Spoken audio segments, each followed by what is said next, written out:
So we are back here, Finding Me by Viola Davis. So on Saturday or Friday, I don't know, but during the weekend, I was able to finish reading chapter 2. And Viola begins this chapter by sharing her birth story. And she says it's one of the sweetest tales she has ever heard. She always asks her mom to narrate it over and over again.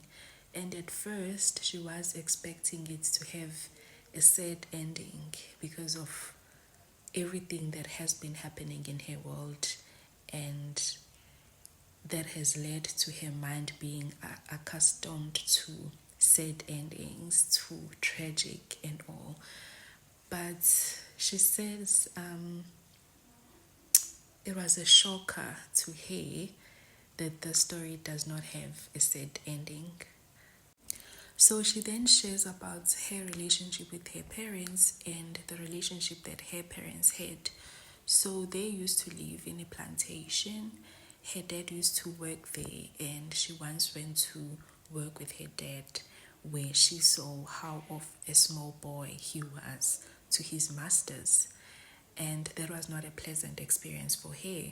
And she also shares that at some point her dad left home and there was no communication between her father and her mother or them as kids for years. And then he came back and life continued as if nothing happened. So her dad used to drink a lot, he used to cheat a lot, and he used to be verbally and physically abusive towards them, especially their mother.